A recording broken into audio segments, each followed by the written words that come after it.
Welcome to DTV. I'm Phoenix City Councilman Daniel T. Valenzuela. On this episode, we will explore a unique space for entrepreneurs called The Hive and take the city's new bike share program for a spin. Plus, as always, we shine the DTV spotlight on a great local band. But first, as promised, I will begin each year with the year-end review to celebrate our successes from 2013 and look ahead to what we are working on this year.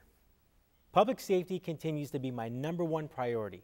Last year, we led an effort to win the Maximum COPS grant awarded by the Department of Justice, $1.8 million to hire 15 new police officers, and advocated for the hiring of 11 more officers through the budget process. These represent the first new hires in nearly 5 years, and we were not scheduled to hire a new police officer until 2015. We also traveled to D.C. to fight for our fair share of funding from the Department of Homeland Security's Urban Area Security Initiative, successfully increasing our funding by $1.5 million for a total of $5.5 million. We also focused on active enforcement along 19th Avenue's light rail development by working with business owners and residents to create crime safety initiatives in the area. Domestic violence is an issue we are facing head-on. We created a domestic violence roadmap to better connect those in need with experts in the field and programs and services to change lives. Lastly, Maryville Merits, a program that started rewarding youth for good behavior and creating opportunities for positive interaction with police officers, expanded from the Maryville precinct to 3 other precincts, becoming Phoenix Merits. Economic development is another top priority. At the beginning of 2013, I spearheaded a new citywide effort focused on entrepreneurship to foster immediate and sustained success for entrepreneurial and innovative activity. I toured nearly 20 incubators, accelerators, co-working spaces, and educational institutions to better understand the needs of entrepreneurs. A key component is a partnership with ASU to launch an entrepreneurial incubator at our own Burton Barr Central Library, with plans to expand to other city libraries, including Maryville. During the past decade, entrepreneurs have led the way in job creation, and we must create an environment that encourages these innovators to start their businesses here in Phoenix.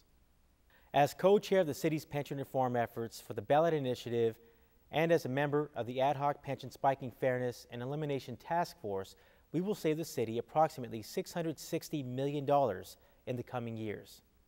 In 2013, I supported the city's Human Relations Ordinance to ensure employment and housing protections for our disabled and LGBT communities to become a community of inclusiveness. This also positively impacts economic development by attracting businesses to Phoenix and led to a perfect score from the Human Rights Campaign. We protected the recently established bus service along Camelback Road and expanded the study area for the West Phoenix Central Glendale Light Rail Extension to bring more revitalization opportunities to the district. We also actively supported the businesses along the Northwest Light Rail Extension by encouraging Phoenicians to shop 19th Avenue and led by example. As a member of the Ad Hoc Task Force on Trade, Investment, and Tourism with Mexico, we supercharged our efforts to strengthen the economic bridge between Mexico and Phoenix, and we already had a win by bringing Volaris Air to Sky Harbor, generating millions of dollars for our community. We launched the Fit Phoenix website and created public-private partnerships to get Phoenix moving toward healthier food and fitness choices. We had a ball during a youth basketball camp at GCU. We launched a Healthy Seniors program at our senior centers. We brought new nutrition programs to the city's after-school centers and supported the Healthy Food Initiative to ensure everyone has access to quality food no matter where they live. This year we announced that for the 2nd year in a row, residents will not see a rate increase on their city services bill, which includes water and sewer fees, because every dollar counts during these economic times. One thing I know for sure is that the women and men who fought for our freedom should not be living on our streets. We became the first city in the nation to end chronic homelessness for our veterans. We also are working on efforts targeting youth homelessness and are dedicated to success in this area too.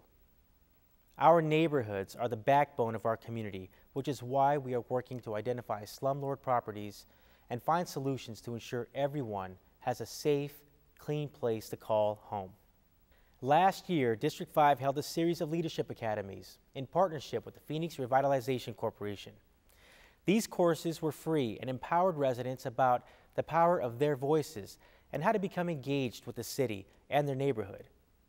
The mayor and I also worked with our libraries and after-school programs to create the Read on Phoenix program, an effort to boost literacy in our youngest students.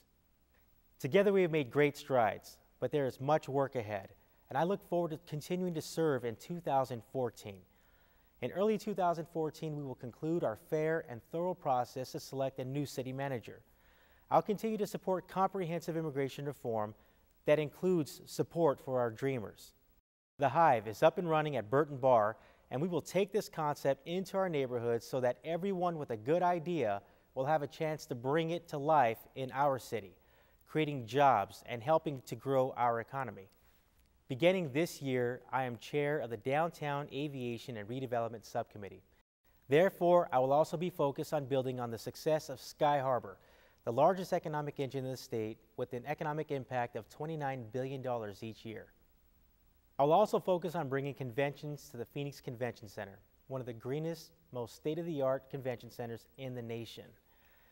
Conventions bring visitors who spend at hotels, restaurants, and other businesses. I will continue to visit D.C. to fight for our fair share of federal funding, especially funding that can help us hire more police officers and firefighters, because again, public safety must always be our #1 priority. In 2014, we will reimagine Phoenix as one of the most sustainable cities in the nation by reducing, reusing, recycling, and reconsidering what we toss in the trash. We will even get our spring training fans into the game so everyone wins. I would like to thank our talented and dedicated city staff, our amazing volunteers, my colleagues on the council, and our engaged residents and businesses. And of course, the District 5 team, Wendy Villa, Vanya Guevara, Bithya Ratnasamy, and Aaron Searles. I especially would like to thank the people of Phoenix for trusting me with this incredible opportunity to serve. I'm humbled by it every day, and I will continue to earn that right every day that I'm in office.